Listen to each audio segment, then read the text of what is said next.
You know, when it says United States of America versus Tony Viola, that's what that is. This country will destroy and smash you with all of its power. So when the government wants to, they will smash you.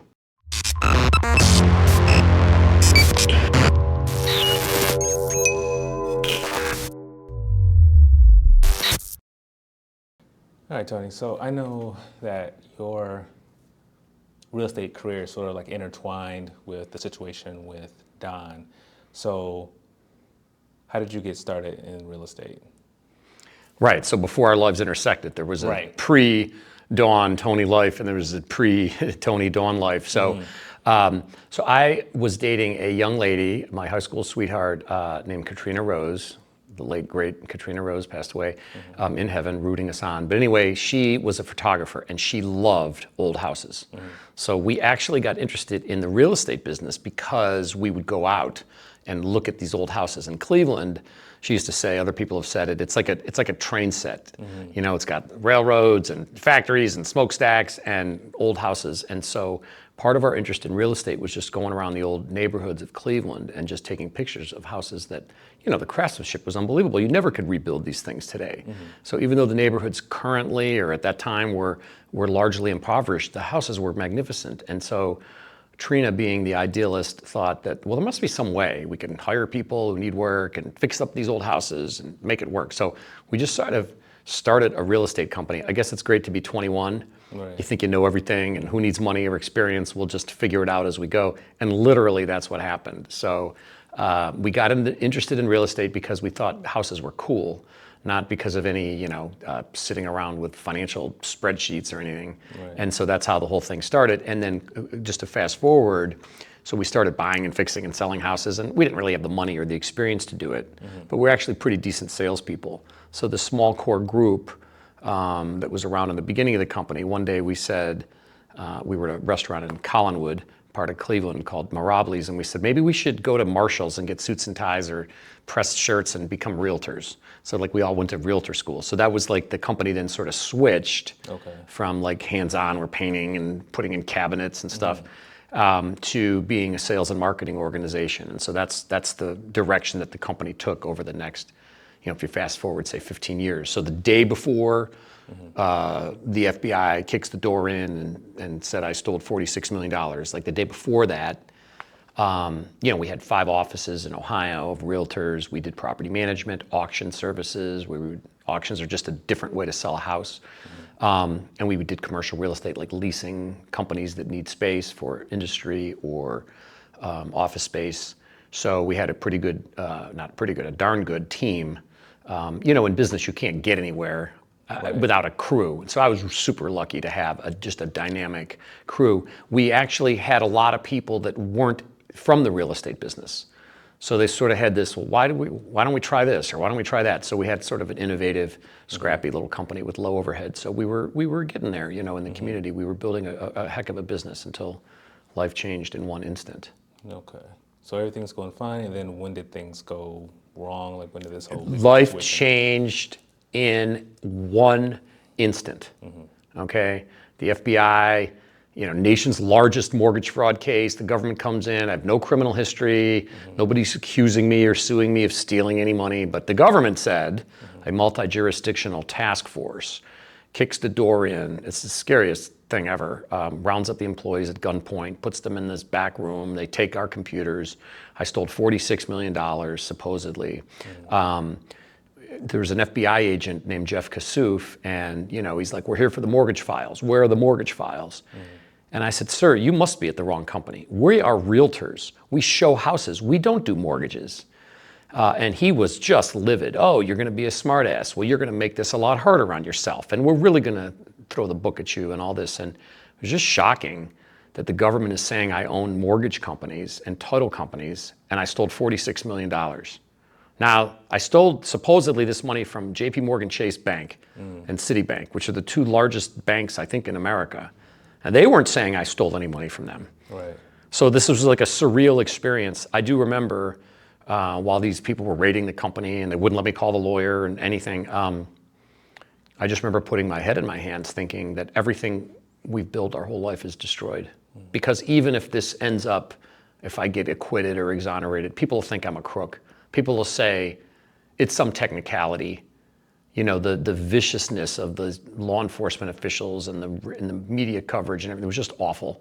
And so I went in 1 second from being, you know, not the coolest guy you ever met in your life, kind of a nerd, but a respected business guy with a great crew, to a criminal in like an instant. And if you believe in the presumption of innocence or innocent until proven guilty, you can forget about that in the business world. Our reputations and business were destroyed by the government in 1 second. And was there any hint of this prior to it happening? No. Or just doors kicked in and just happened all over? No, it was shocking because first of all, we didn't do mortgages. Right. Okay, secondly, as our company grew, we had a really good accountant, we had a really good attorney, real estate attorney. We would have sales meetings to go through compliance. Our attorney was present, advising the sales team. We had audits, we had annual audits by if you're a realtor or a real estate broker or a brokerage, you're subject to audits by the state of Ohio. Right. They come in, they give you short notice, we're coming in on this day. And an auditor comes in and he said, I need 3 things. I need a conference room that no one else is using. Where's the bathroom? And where's your files? And they would pull files and make sure what we were doing was appropriate. We never, ever had any issues in our audit. And if customers, and there was occasional instances where a customer was upset or disappointed by something. We had someone bought a house and their seller was supposed to leave the refrigerator and they took the refrigerator. I mean, we would have issues like that, but we would immediately make sure people were satisfied. I mean, if we had to buy them whatever we had to do, always. And our colleagues can confirm that. Not because we're angels and saints, right, but because we live in the community. We're here. I don't want to be at some restaurant and some lady's pointing me, oh, that's the guy that, you know. So in business, it's always better to have happy customers, right, and good word of mouth. And if there's a screw up, I don't care whose fault it is. People would be up yelling. I said, ma'am, please come in. We'll make it right. Whatever we have to do. One happy customer tells a lot of people. One unhappy customer, same thing. And so as a Cleveland-based company that was operating in the community, right, with offices in not the fanciest parts of town, we don't want people unhappy. Even if it's not our fault, it's our fault in the sense that it's our client, it's our customer. right. And then the other thing in our business was we would want to do business over and over again. So we would have investors that would buy a property. If it went well, maybe they'll buy another one. If somebody doesn't do well, they lose money. They're not going to, let's buy more. I want to lose more money. So we thought we were running a pretty darn good business, an honest company. And when this raid and indictments and all this started, our colleagues would go to the prosecutor's office and they would say, listen, I'm a single mom. If this guy was a crook, in real estate, you could take your license and go to Remax or Keller Williams or Howard Hanna in 1 second. It's not like we're you can't leave, you have to stay here. So the notion that we're running some criminal organization was complete rubbish. And I just refused to plead guilty. And I also refused to say no comment to the news media, which ticked off the prosecutors. They have incredibly fragile egos. But I refused to play this no comment SHIT. I'm not doing it. So I told the reporters, look, we don't do mortgages. I didn't steal $46 million. We don't own transcontinental lending. We don't own family title. The U.S. attorney and the county prosecutors are stupid because they don't know what companies I own. This is not a question or an opinion. You can get tax returns, you can get records. I do not own these companies. So if you think I'm pleading guilty to committing mortgage fraud at companies I don't own and getting money I didn't get, you got the wrong guy. So I think these prosecutors, these two, got Mark Bennett, the federal guy who's been fired and disbarred, and Dan Caceres, who's currently the senior assistant Ohio Attorney General, Dave Yost's #1 guy. Dave Yost tweets that if you want justice to be done, you get Dan Caceres. These guys were getting all this accolades and great publicity from all of this stuff. But I just said, look, I'm not pleading guilty to this nonsense. If I thought I did something wrong, I would apologize and try to make it right. But I'm not pleading guilty to owning companies I don't own and getting money I didn't get and engaging in fraud I didn't engage in because these knuckleheaded prosecutors aren't smart enough to figure out what companies I own. And these indictments say I own and control these businesses. Right. And this task force that came after you, Dawn was a part of that. So Dawn Pasela, right, so let's talk about Dawn before Tony, right? Okay. So Dawn was born in 1985. She was the third of 3 sisters of Ed and Karen Pasela. She was homeschooled for a while, lived in North Olmsted and Parma, where we're filming this. It's very apropos. Dawn was incredibly intelligent. She was super talented. She was like one of those like good at everything kind of people. She was athletic. She used to sing. She had a great singing voice. She was a very creative person. She was absolutely gorgeous. She had a little bit of a tart personality, a little bit of a, once I asked, she said, yeah, I have a little bit of a tude. But she was very engaging. She was very people-oriented. She was interested in people. She was just very intelligent. So she was a star student at Cleveland State University and then also Tri-C. She studied criminal justice. She actually had a business background in finance. And she was idealistic. She told me once that, she got into that working for prosecutors because there's people that don't have a voice. Right. Some child is raped, God forbid, or some elderly person, someone takes their money. And so she felt like that she could make a difference. And so we talked one time after I knew the whole story, and we were, and she said, business is cool, nothing wrong with it, you could do a lot of good in business, but I chose this other path because I wanted to contribute to the community through being a part of law enforcement and doing the right thing and advocating for people who'd been victims of crime. So anyway, she was brilliant, and then she was this task force office manager job. If I could just talk about that for a second. She was about 23 years old when she got this. This is a plum job, and there were folks that had a lot more experience that wanted that job, and they passed over a lot of folks to give her the position.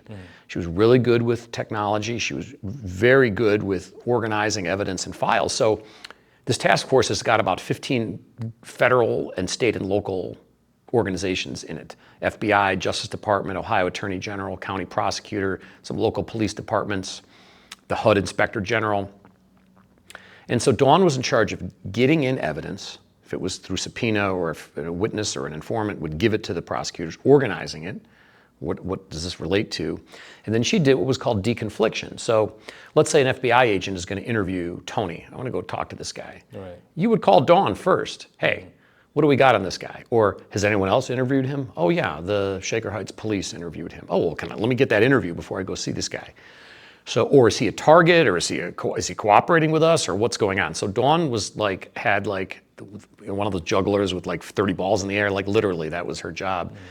And she also made the exhibits. You ever see a prosecutor on TV with some chart with the arrows and this and that? She would do all that. She made trial exhibits for the prosecutors. She made these flow charts and organized discovery. So for a young lady, even though she was brilliant, that's a lot of responsibility, and they threw her into that position, and she was a hard worker. She'd be there till 9, 10, 11 o'clock at night. But that task force went after over 1,200 people in the greater Cleveland area. So people who were acquiring rental properties, who did not think they were doing anything wrong, realtors. That's the other crazy thing about this mortgage fraud task force. If I say to you, hey, let's sell crack cocaine to high school students. I mean, we all know that's wrong. But if we decide to do that, we can't say that it's impossible that we'd get caught and punished.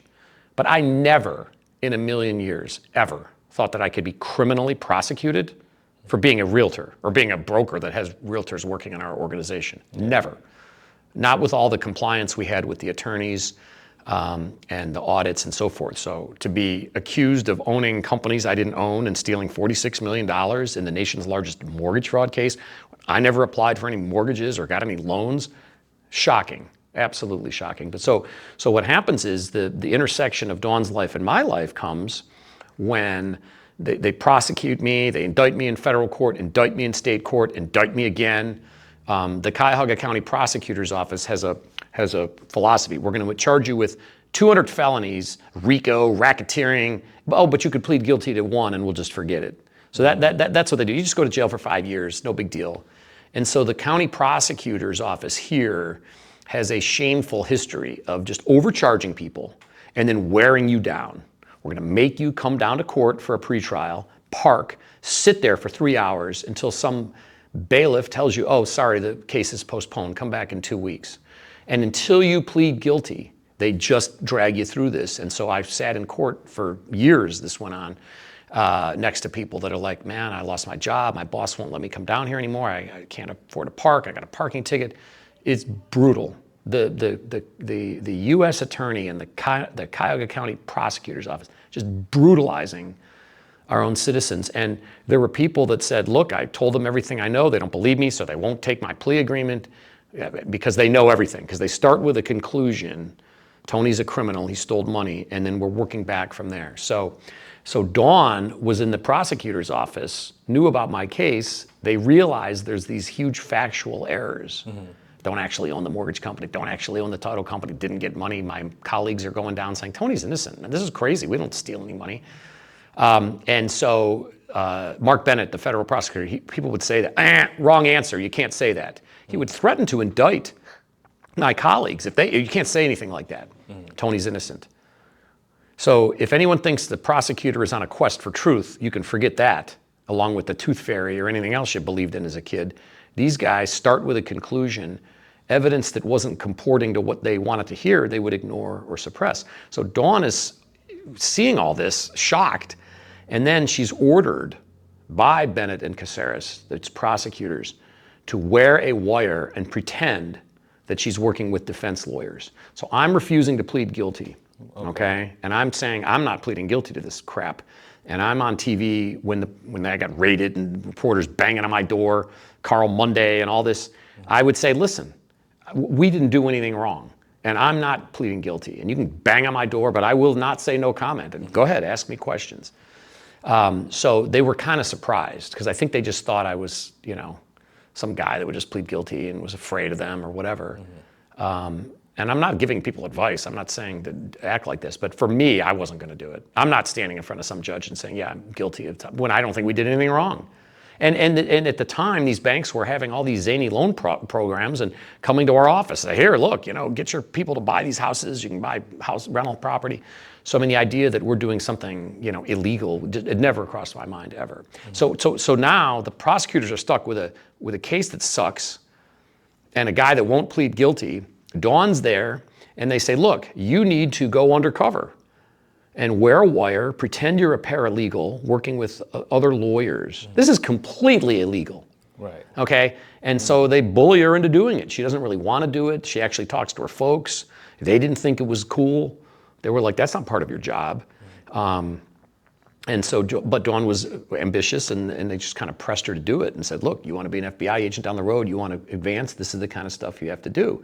So Dawn approached us and said she was working with other defense lawyers, had some helpful information, maybe we could team up. And so we become friends under false pretenses. And let me just say that this is a crime committed by the U.S. attorney, this guy Bennett, and all these 50 plus law enforcement officers in this task force. I'm not allowed to bug the prosecutor's office. Man, I'd love to hear what they're saying before a trial. Let me bug, or put a wire on the lady that works in the office there. Yeah. But they did it to me. So in America, supposedly, we don't follow the law, but let's just say we did. If you're indicted and the government wants to talk to you, you get your lawyer and you go down to the prosecutor's office and you can answer questions, you can plead guilty, you can cooperate, you can argue, whatever. But they wouldn't meet with us. They said I was a target. No, we don't meet with targets. Tony's the ringleader of this multi-million-dollar scam.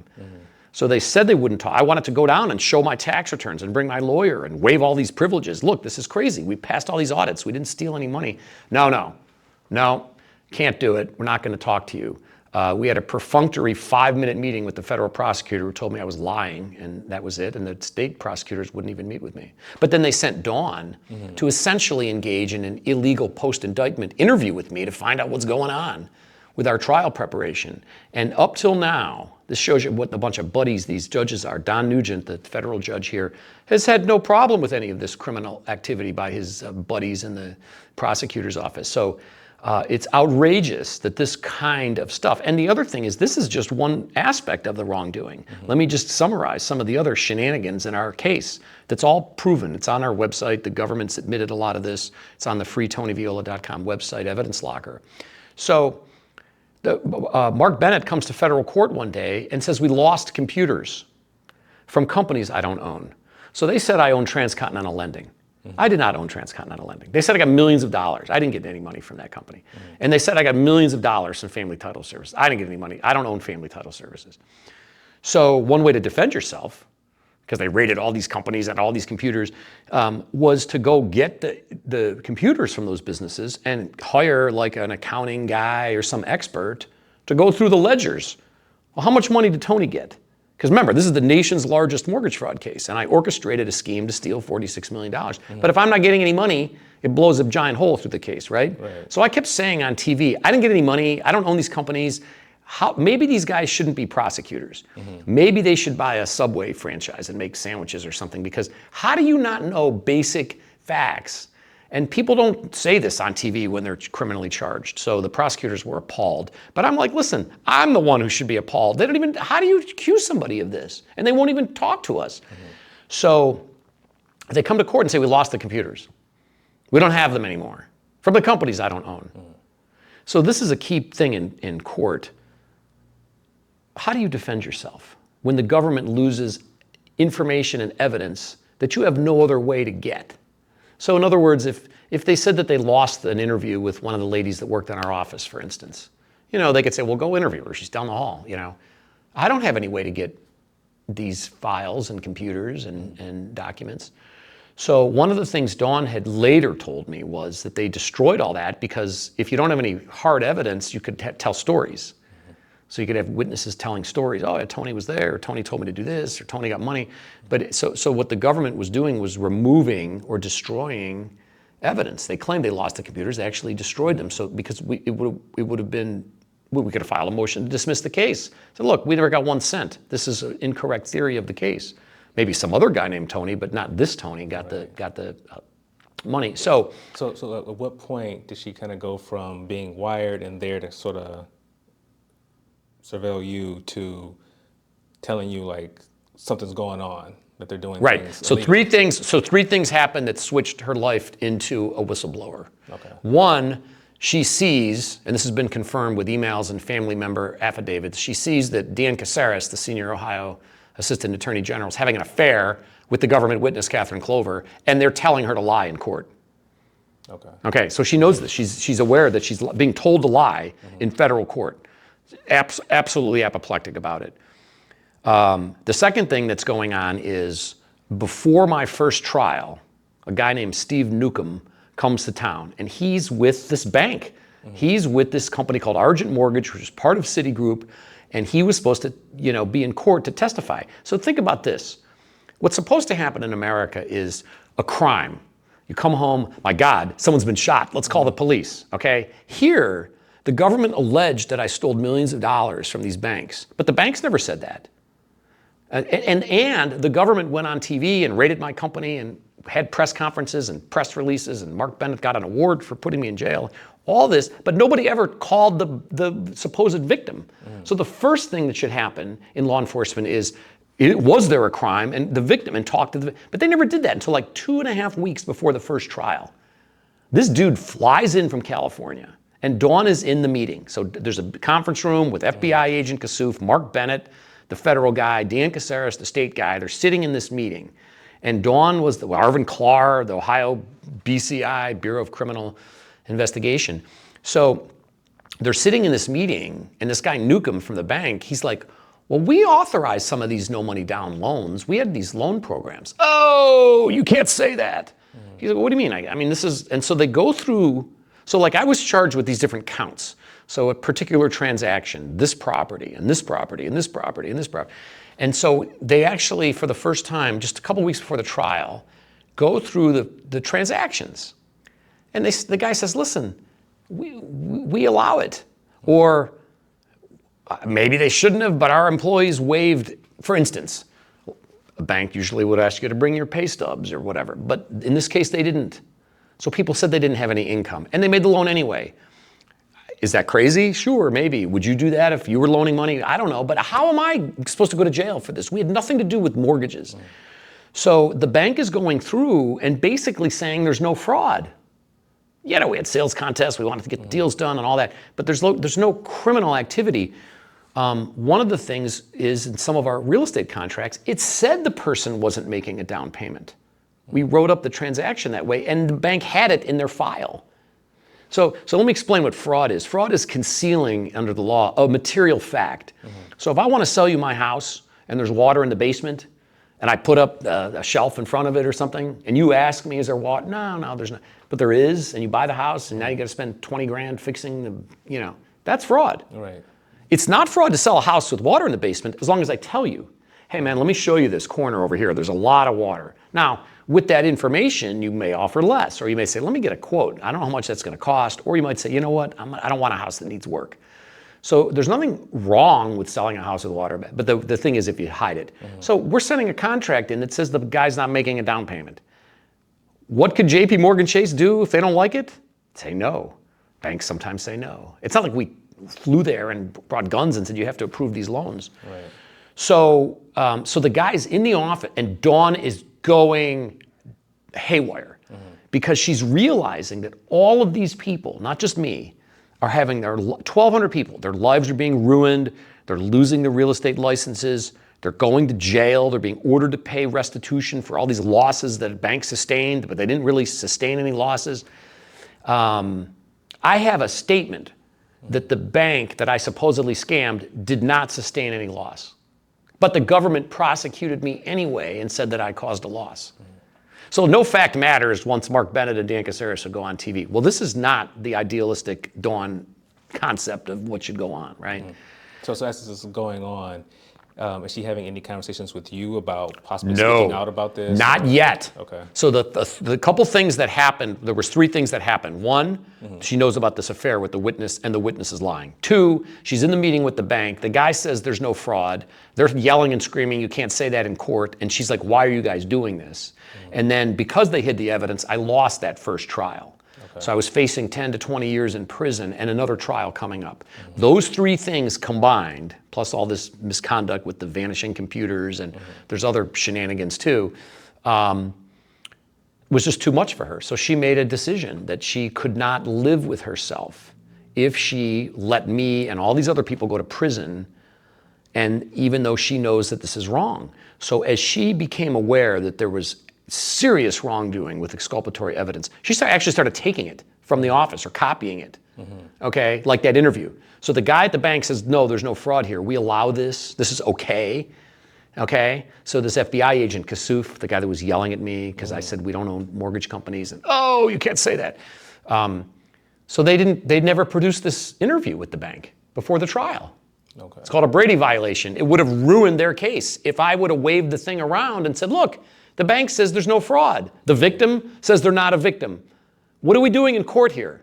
Okay? Somebody got shot in Anchorage, Alaska last night. Why don't we prosecute Tony Viola? Oh, I know, he wasn't involved. I mean, there's this ridiculous, why are we doing this? But these guys in law enforcement, foaming at the mouth, all excited to be on TV, all task force, nation's largest, if your house went down in value, it's this Tony guy. If you're not happy, you can barely pay your bills, it's because of this Tony guy. And these guys loved the publicity. Dan Caceres almost ran over a lady in a wheelchair. When we were outside of court one day, one of the TV channels was setting up, I don't know if they were doing it for our case, I don't know, it was awful, all this publicity. It's a miracle I have any friends left after the trash these people put on TV and on the internet about me. But he almost ran this lady over because he wanted to be interviewed by these people. So anyway, when the first trial is a catastrophe because we can't cross-examine witnesses because we don't have any records. Oh, I lied on my loan applications. That's what one witness said. This Catherine Clover, because her properties were the case. The transactions against me were properties that she managed or bought. So she either bought them with a partner or bought them herself. And so this whole case revolved around this girl's testimony, who was having an affair with Dan Caceres, who was getting undisclosed financial benefits from Dan Caceres as well. The government is allowed to pay witnesses or informants, but it has to be disclosed. We have proof that she got financial benefits and it was not disclosed. Because the reason it's supposed to be disclosed is in court, if we follow the rules, I know it's crazy in Cleveland, but the jurors can decide to believe some, all, or none of a witness's testimony. Some, all, or none. It's up to the jury. Well, a juror could say, hey, listen, she's getting paid. Let's discard that for now. What other evidence is there against this guy? Okay? And that would be, up to the jury to decide. But the government never said that she was being paid. And Mark Bennett, the federal guy, knew she was lying. He put it in writing. He said it was in the interest of justice to lie. Otherwise, they'd lose the case. It's ridiculous. So here's a federal guy putting in writing that the witness is lying.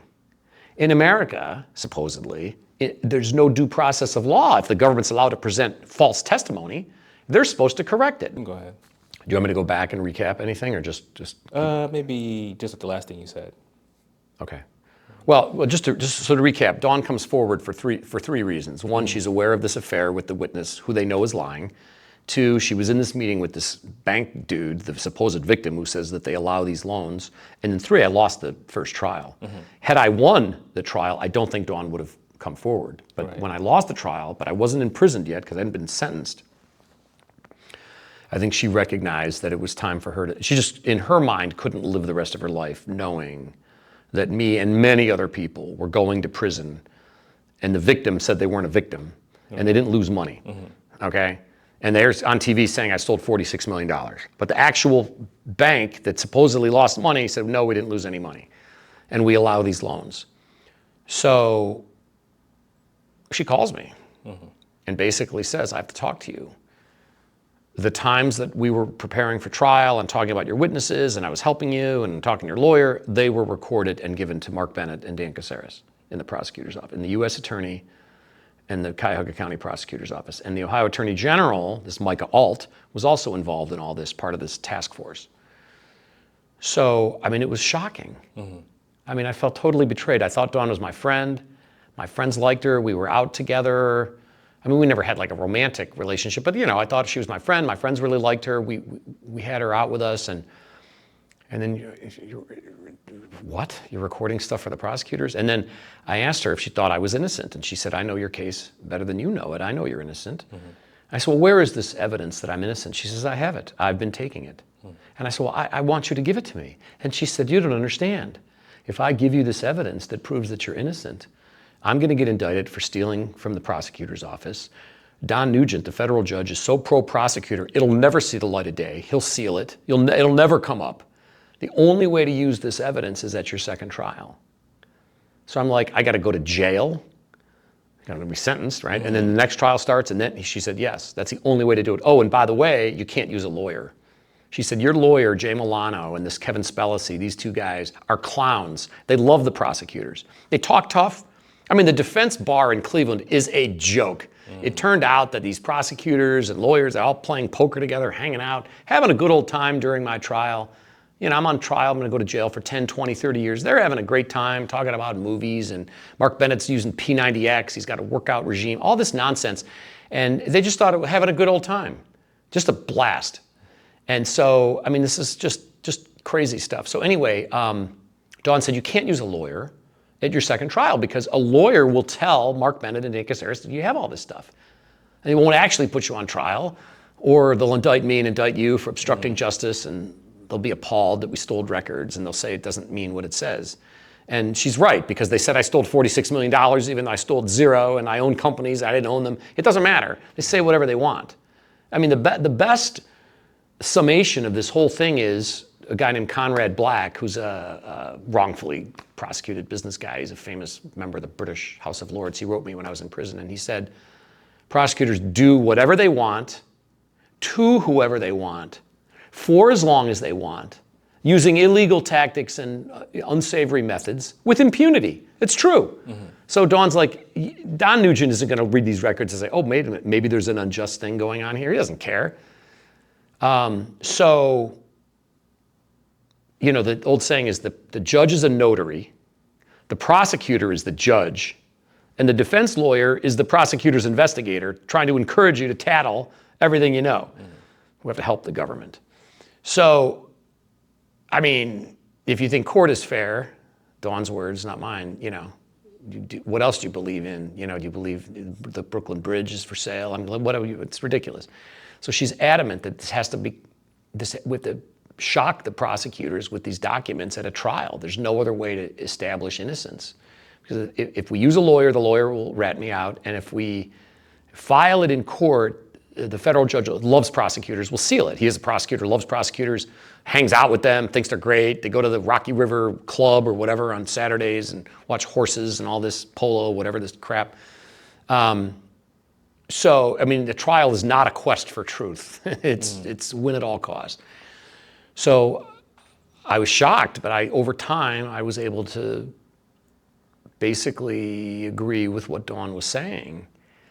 And, you know, even though this had happened to me and I lived this horror, I still didn't believe it half the time. I'm like, could this actually be happening? You know, when it says United States of America versus Tony Viola, that's what that is. This country will destroy and smash you with all of its power. So when the government wants to, they will smash you. Now that we're winning, you know, fast forward, we won the second trial and the government admitted lying about evidence. Now it takes 6 years. Court orders to produce tapes that Dawn made are still not complied with. That takes 6, 7, 8 years. The excuses are epic. Holidays. When did you think Christmas would be this year? I'm just wondering. Somebody's sick, on vacation, I got a lot of cases. But when they were prosecuting me, there was none of this. So Dawn comes forward and says, look, the only way to win and be exonerated and have proper investigation into all of this shenanigans is for you to do it at a second trial. And a state trial was televised. It was journalists there. And this is the ultimate, you can't put the toothpaste back in the tube once it's out. You know, we could sandbag them with this evidence.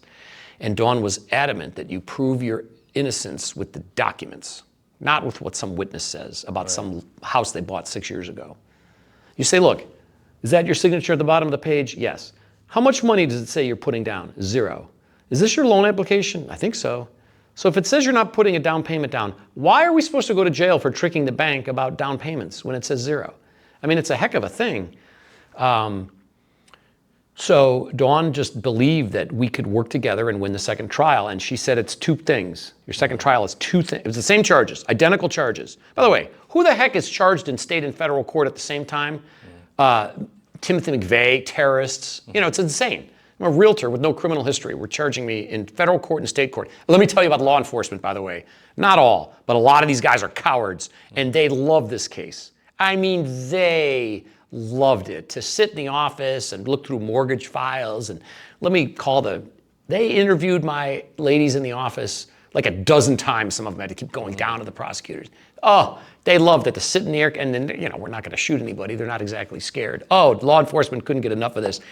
They were giving out these, this task force had all these police departments, Shaker Heights Police, Solon Police, I mean, all Orange, I mean, all these police chiefs. We want to get restitution, we're going to get the money, we're going to split it up. I mean, it's a real prosecution for profit. Never mind that there's no victim and there's no crime. So this is the craziest story where there was no criminal activity by people showing houses.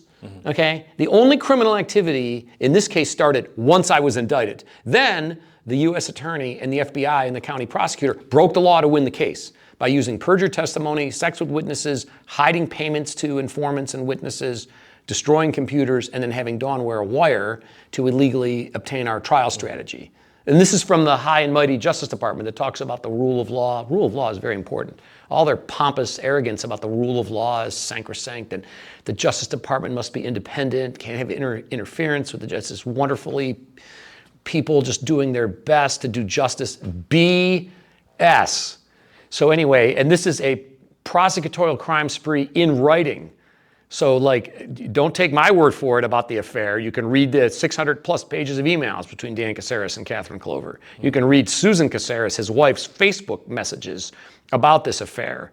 I mean, they put this stuff in writing. It's insane. I mean, you would think that if you're going to use false testimony and imprison innocent people, you wouldn't put it in writing. They actually put this stuff in writing.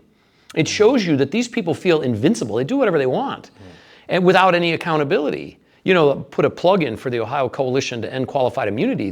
This notion that these people are immune is a court-made-up nonsense. It's not in the Constitution. There's no law. So there's a big movement in Ohio that says you got to drive accountability into these law enforcement offices. I don't hate all the police or anything, but you know what? If you do stupid stuff, why shouldn't they be prosecuted? Why shouldn't they be held accountable? Why shouldn't they lose their pension? If these people thought they would lose their pensions and go to jail for hiding evidence, they wouldn't do it. So anyway, long story short is that second trial with the documents, I was able to establish innocence, even though I was a prisoner and in jail. because we were able to show witnesses documents. It says you have no money. We were able to show the lender, look, this is in your file. Oh, we don't allow no money down loans. Really? Well, what about page 86 of your lending program? The Argent Advantage program, up to $50,000 cash back. What about that? Oh, we don't do that much. Well, wait a minute. It's not a crime if you offer it and if your employees approved it. Why am I supposed to go to jail again? So the second trial was a total massacre of the prosecutors, and they continuously were caught lying. So one of the interesting things is Dawn said, now make sure you ask for this interview. And I said, why? You just gave it to me. And then she said, are you an idiot? That was, Dawn was a little tart. And I said, yes, but I still want to know why I should ask for an interview. She said, Tony, these prosecutors have been lying for years and saying there's no interview when there's an interview. You need to establish a Brady violation. They'll lie and say there isn't one, and you have it in your hand and say, here it is. And that's exactly what happened. I asked for the interview. Oh, we don't have it. We never interviewed the guy. And at the second trial, I said to the judge, Your Honor, this is ridiculous. This guy's just going to fly in from California and talk extemporaneously. He's the victim in the case. He represents the company. I stole $46 million. Nobody in the government ever bothered to pick up the phone and call this dude and just say, hey, let's talk about, you've been defrauded. And oh no, we never did. And then I had it. So that's how that second trial went. So the first trial, Catherine Clover and others were caught lying. Well, not at the time. At the second trial, they recanted what they said, but they were able to tell stories. Tony knew I was lying, lied about loans and lied about this, and the bank doesn't allow loans. Without the documents, you can't cross-examine, you can't win. You can't have an alternate theory, that's what Dawn said. The alternate theory is these lenders were making loans left and right, and the realtor had nothing to do with it. So in the midst of this, is Dawn concerned at all? She's scared out of her wits because let's talk about that for a minute. Let's talk about her perspective. She goes from being enthusiastic, ambitious, she's excited, she's absolutely gorgeous. She's fun. We're out at restaurants and bars with a bunch of my friends, she's having cocktails, she's the life of the party, she's talking to everyone. Sort of the center of attention. She's brilliant. She knows a lot about all kinds of different topics. So you can sort of connect with anybody. She gets on their level and connects. She was real nice. One time, one of my friends we were at this little happy hour or something, and one of my buddies was just kind of by himself. And so she goes over and pulls him in. Let's bring, can't have you standing over there. Come on, talk to us. So she went from that, ambitious, excited with this job, to actually a shell of herself. I think this crushed her soul. She confronted Bennett and Caceres when this bank guy is saying, we allow the loans. Why are we prosecuting this dude? And they tell her to shut up and never talk like that and never say that. And she's upset and she leaves in tears, and she had already taken a lot of the evidence because she didn't know she was going to reach out to me. But that was like a real shock, and there's a big blow up. There's a second one where she's yelling and there's arguments, and she's fired. So now the genius criminal justice person with this plum job is now fired, and the prosecutor's office is going to now destroy her reputation, make it impossible for her to work in law enforcement ever again. So fast forward, she's 26. She was forced to do this illegal recording trial prep. She's aware of serious wrongdoing inside the prosecutor's office that she witnessed herself. She witnessed Catherine Clover rifling through files, taking evidence out that incriminated that girl. I mean, it'd be like the prosecutor call, hey, Tony, you want to come through and just go through see if you said anything stupid or whatever, take it out? But it's crazy. So she's just, this is nuts. So she's, broke with no job, right? Shattered because she's studied this in school and has a degree in criminal justice, had wanted to work for the FBI, was taking classes, and now she's fired and afraid. But she still came forward and contacted me. But when she started helping me, she's like, you can't be calling me, or we have to do this offline. And so when we would get together, she would say, I'm leaving my phone at my apartment, leave your phone at your house. I mean, when we ended up, right before I was put in federal prison, she came over and we did trial preparation. We were literally making exhibits for the case. She's teaching me how to do this. I don't know how to do this stuff, how to question the witnesses and the defense theory of the case, and we're going to cross-examine. I don't know what this stuff. So she did. She was a genius. We're making all these boards. We went to a bookstore and bought a bunch of books about how to buy real estate, no money down. Other people's money, how to buy real estate. Okay, here, you're going to arrest these people. We're going to throw this at the detectives. You're going to put this guy in jail. Look. So she's like, you can undermine their case. We can undermine their facts. We can prove that you're innocent. Grinding it out, count by count by count. That was her strategy, but she was a shell of herself, and she was fragile. And when we were working on the case stuff together, I mean, we must have had 8 gallons of coffee just to keep going. She had lost weight, and she was always petite, but she was real, you could just tell she was real fragile. She had these dark circles under her eyes. It was really kind of heartbreaking for me. I mean, I was grateful for her help, and I didn't want to go to jail for the rest of my life, but I was worried about her, but she was scared out of her mind. In fact, she wouldn't even let me pick her up. When we got together the last time, she actually took public transportation from Parma to Cleveland Heights. It's not easy. And she wouldn't, she's like, no, you can't, we just can't do it. So she was very afraid of being prosecuted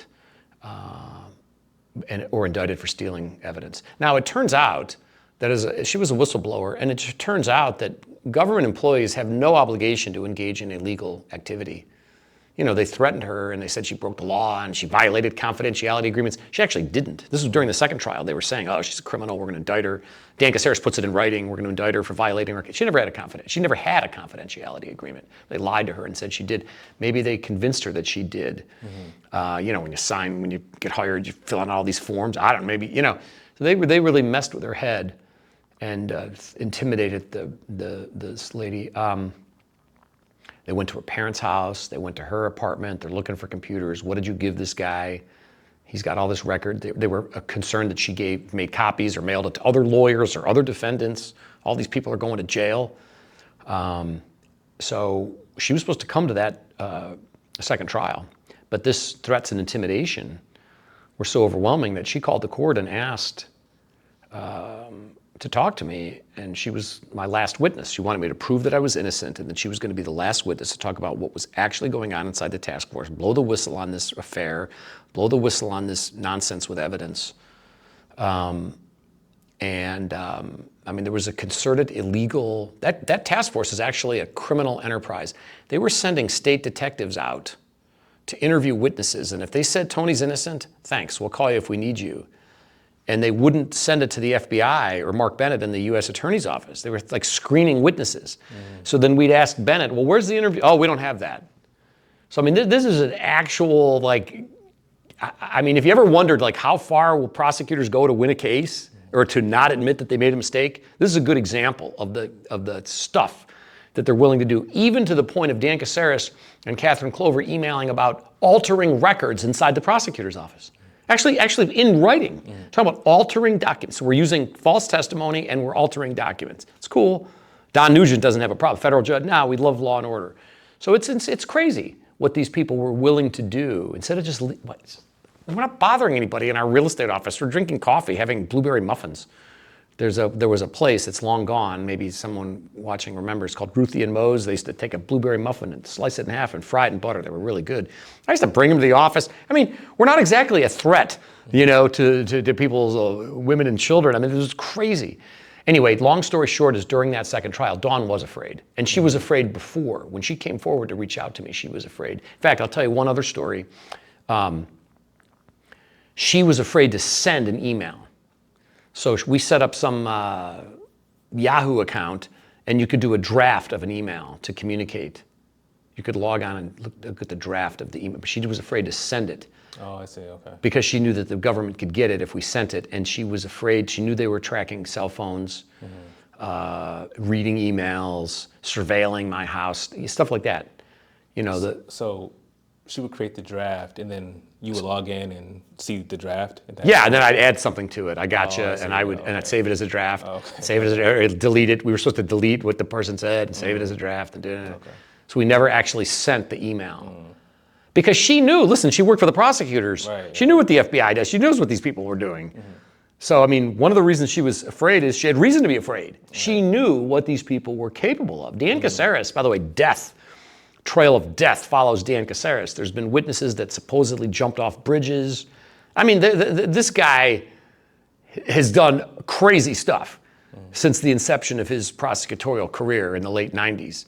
And he's used so is Mark Bennett too, used their position of power to extract sexual favors. Bennett tells interns, you want to be an intern? You want me to write your recommendation? You're going to have sex with me? Sending salacious messages.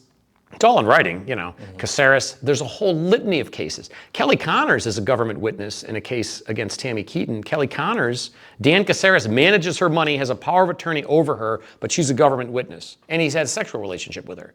They sing karaoke together. There's pictures of Facebook with Dan Caceres, the senior assistant Ohio Attorney General, and Kelly Connors.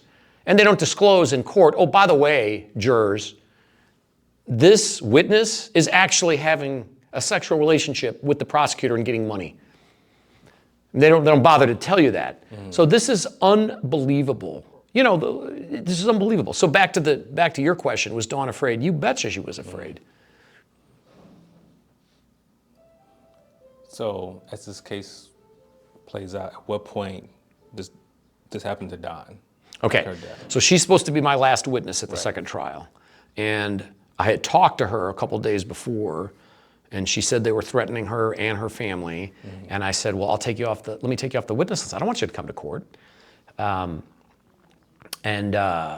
remember saying, if anything happened to you, I would shoot myself. I can't take anymore, please. And she's like, Tony, they already know I'm helping you. I have to come in. I have to testify. And we'd practiced, by the way, of what questions to ask her. So I know she was planning on coming to court. And she felt that this was the way for her to move forward with her life, and that these cases should be re-examined where the prosecutors were hiding evidence and where this Catherine Clover's testifying and having sex with Dan Caceres and all, that those cases should be called into question particularly. Well, she doesn't show up. She's supposed to be there at 9, she doesn't come. Judge Daniel Gall, Cuyahoga County Court says, look, this case has gone on for 6 weeks, this trial. We're done. The jurors, they're taking time away from their lives.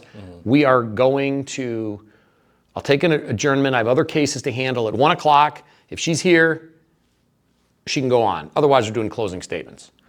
And then he says, Tony, do you know what this lady looks like? And I said, yes, Your Honor. And he said, well, go out and look and see if she's in, which amazing, because I was in jail, right? And the second trial, I was a prisoner. So I could have walked out and left. I was wearing a tie. Anyway, look, she's not out there. So what do I know? I don't know. I thought, well, maybe she changed her mind. I don't know. I didn't know what to think. The whole thing was overwhelming. I mean, I'm in jail. I'm starving to death. You get a bologna sandwich at 6 in the morning, which I don't want a bologna sandwich at 6 in the morning. Then you get a bologna sandwich at noon, which maybe you have and then a bologna sandwich at 6 at night. I mean, it's just brutal. And I'm put in a holding cell. I mean, it's just a crazy. One day they forgot me until they did a count. Well, where's Tony? Did he escape? Oh, wait, he's in court. And I'm in some holding cell outside everyone went home. I'm banging on the thing. I'm there for hours. That Cuyahoga County Jail, by the way, you talk about evil. Anyone who is an investigative journalist should look into how that place runs. That is state-sponsored torture, that place. Awful. So anyway, so when Dawn didn't show up, the judge said, we're moving to closing statements. We gave closing statements. The jury got the case. I was called back to court, I think a day or two later, as the jury started deliberating. I think it ended on a Friday or something, and they were going to start deliberating Monday or something. And I was called back to court almost immediately. I thought maybe there was a jury question. But there was no jury. And I'm like, and then the judge looked white as a ghost, and the court reporter looked like she was in tears, and they put on the record that Dawn was found dead in her apartment. I'm like, what? I couldn't believe it. Absolute state of shock. I'm like, that's impossible. And they thought I was going to hurt myself. They put me back in the cell. I was wearing a tie. They took my tie, so I didn't hang myself in the jail cell.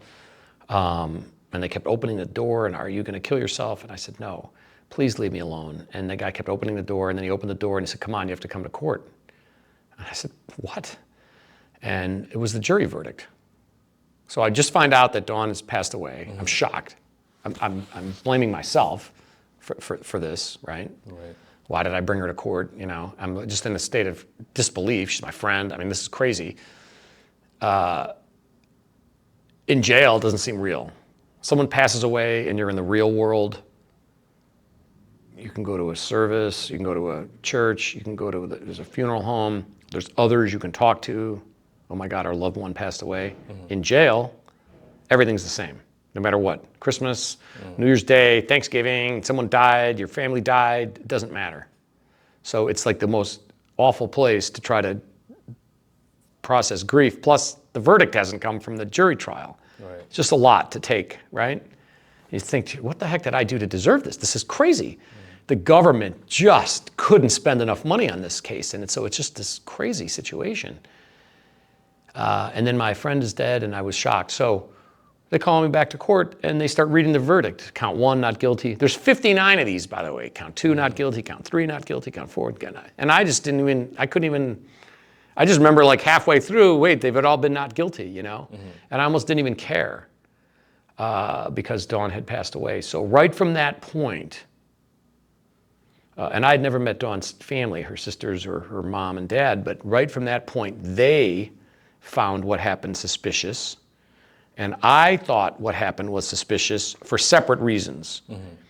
So we, after the grief wore off, and I'm still a federal prisoner because I lost the first trial, and it's been a 15-year almost odyssey to get that tossed out, with the judges taking the side of prosecutors all the time here in Cleveland. I was in jail in Pennsylvania, so I filed some litigation there, and that's where the whole case started unraveling, which I can talk about that next. But back to Dawn, her family thought it was fishy. I thought it was fishy, and then when I was released from jail, after the FBI admitted lying and the Justice Department admitted lying about evidence. Can you imagine? They go to court one day and they say, everything we've said, all our statements about evidence, forget it, it's out. So then they released me from prison. I get assigned lawyers to help me, and they put me on an ankle monitor pending further litigation. I mean, why? The case should be done at that point if they lied about evidence. And the thing is, and again, I know we don't follow the law because we just protect prosecutors in this country, but supposedly it's not up to the defendant to ascertain why was the evidence hidden, or whose fault it was, or was it intentional. It doesn't matter. Let's just say it was a mistake and they really meant to give the evidence and they goofed. It doesn't matter. The conviction should have been vacated and the case should have been terminated. The government started admitting they lied about evidence in September of 2019, and then the FBI admitted lying about evidence, and then I was released from prison, and then the FBI said we lied too. We didn't know about our own records. This is what they're saying. You can read it on their website. We did not know about our own records and our own record system until a different agency gave us the records that were FBI records. Now, the FBI would tell you that they're the most wonderful, premier law enforcement agency on the planet, but they don't know about their own records. Now, even if it's a mistake, maybe we need to stop prosecuting people. Let's take what is it called, a stand down, and let's figure out why we don't know about our own records. So the whole thing is absolutely crazy. But when I'm released, and so I was in prison for 10 years. During that time, I'm trying to get out of jail. I'm asking for a bond. I prove that I'm innocent at a second trial. Don Nugent, denied. I appealed, denied. Do what's called a habeas corpus, denied. Everything's denied. New trial motion, denied. Everything's denied. Can't file. We're appalled. You're upsetting the prosecutor. Mark Bennett gets an award, putting me in jail. And then Mark Bennett gets fired.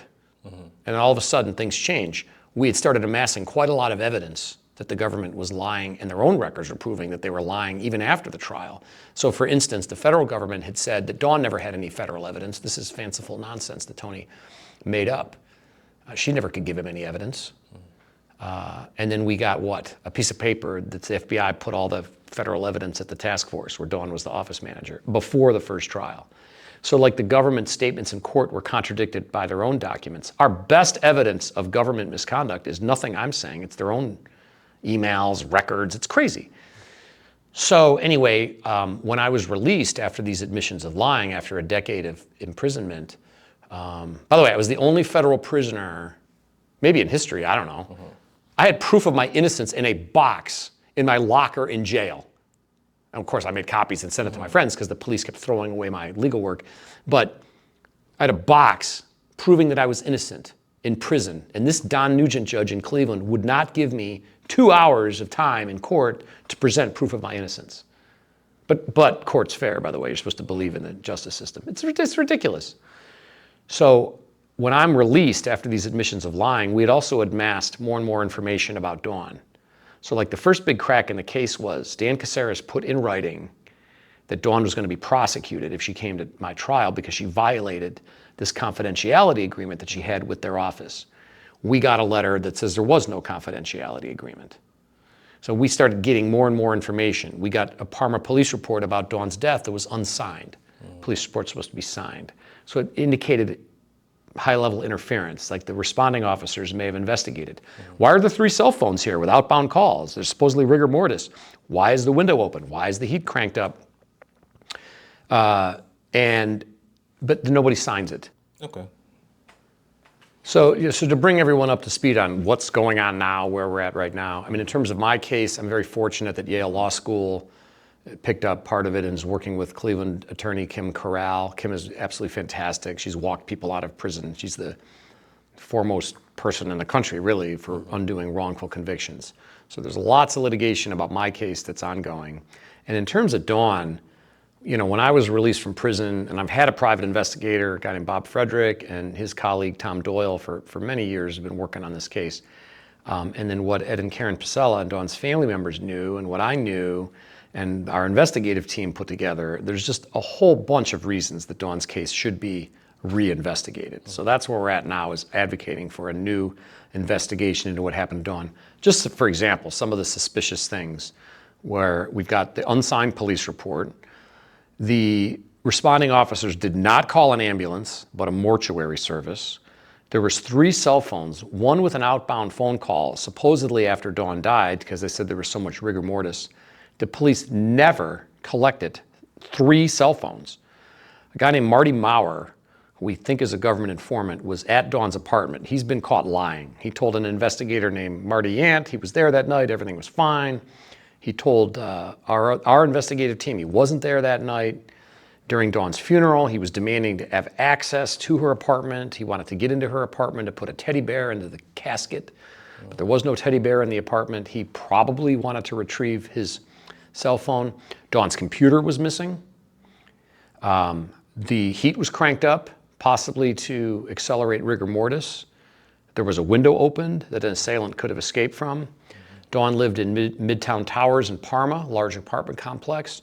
Surveillance cameras everywhere. The police never got any of the surveillance video. The medical examiner did a very cursory study of Dawn. I'll give you, for instance, we hired an expert pathologist named Dr. Peter Mazzari from New Jersey to look into what happened.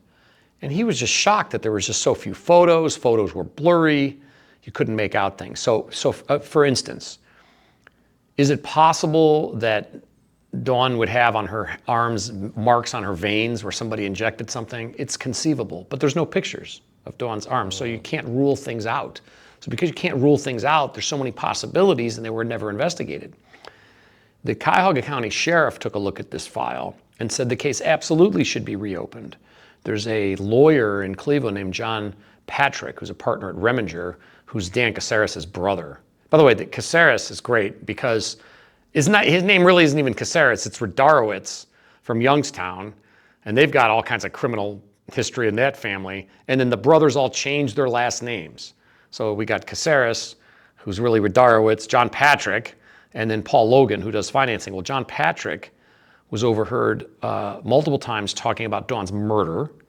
There's a lady named Kelly Connors, the aforementioned government witness. She supposedly has recordings of Dan Caceres talking about Dawn and this murder. So the sheriff recommended the case be reopened. Parma, Ohio refuses to cough up the file. And then the Ohio Cold Case Office says the case should be reopened. And they would take the case, but Parma won't give them the case. So we've had multiple rallies in front of Parma City Hall saying, why are you covering up wrongdoing? The police chief, Bozak in Parma, who just retired, he interviewed Dan Caceres, didn't take any notes. It's people all protecting each other. The safety director in Parma, a guy named Bob Corey, he was the #2 guy at the county prosecutor's office when these cases were going on, and he oversaw the medical examiner when Dawn was found dead, and he's buddies with Dan Caceres. So they don't want to reopen the investigation into Dawn because they don't want me to ultimately win and have the first conviction vacated, and they don't want to have to reopen these cases.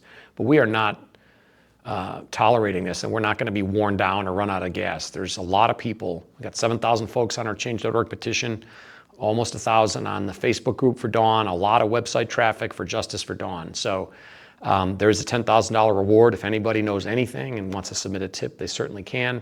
and we do keep folks updated. So if you're interested in what happened to Dawn, or you want to share thoughts or suggestions or comments, or if you want to share a story of something that you think, good or bad, about law enforcement, we have a platform that we open to everybody. You can be a guest blogger on freetonyviola.com. You can post your thoughts or comments. You can post a video. So reach out to us if you want. But right now, we are on a long slog for justice, but we are not giving up, and hope that we can drive accountability into these law enforcement offices and hold people responsible for what happened to Dawn Pasela and 1,200 of our friends and neighbors that were wrongfully prosecuted by a task force. And just go back to a couple of details of the investigation. You said that the heat was cranked up in her place. What about what time of year was it? So it was April 25th. Okay. Okay, it was actually pretty warm out. It was a very warm spring day. We did check the temperature. So it was unusual to have the heat cranked up and the window opened. Right. So an assailant could have exited the apartment. There's other things in the apartment that don't make sense. So Dawn supposedly drank herself to death with alcohol, and there is a bottle of vodka in the trash, but there's no cups anywhere. There's 2 cups of coffee on the desk. The police report says that her leg was on a chair, but the photos don't match. So it's possible that the crime scene or the death scene was altered. Dawn was supposedly at a 0.6 alcohol, which is astronomically high, but she's cooking soup on the stove. She's fully clothed. She's wearing jeans and a shirt and a nice belt. There's no vomit or urine. So for somebody who supposedly drank herself to death, it's just an unusual scene. And the failure to interview witnesses, and there's a whole list of them, who know things, or have given inconsistent statement, or have said that Dawn was murdered, or that there's voice recordings of Caceres talking about Dawn's death or murder. It's just unconscionable. There's no legitimate law enforcement reason not to do it. These guys have spent more time arguing with us than just do it. Just interview these people. Right. It's crazy. So why do you think they're not reopening the case? Because they're protecting their buddies. So in law enforcement, the idea is, I'm not going to tattle on my guy next there, even if he's doing wrong stuff, because I don't want somebody to put a microscope and look at everything I did. So there's this unwritten rule. So law enforcement, you see these guys on TV with their uniforms and the sheriff hat, and we need the help from the public. And did you see anything? See something, say something. So they want you to call the police and tell on people or say what you saw, but they don't do anything in their own offices when there's outright criminal activity going on. So this is a cabal. This is one of the reasons why this area economically is so bad.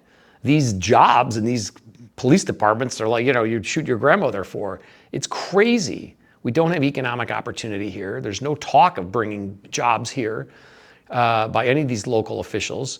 We're talking about where we're going to build jails, and it's crazy. So these guys all work together. They hang out with each other. They're political allies, and they protect each other. And that's what's going on in Parma. And shame on those people. I've had people say, "Well, you need to move on," or whatever. This is someone's daughter. How would you like it if it was your sister or your mom or your cousin or your girlfriend? This is terrible to treat Dawn this way. All she was trying to do was do the right thing, and she ended up dead. And she never should have been ordered to wear a wire. And the prosecutors gravely abused their power.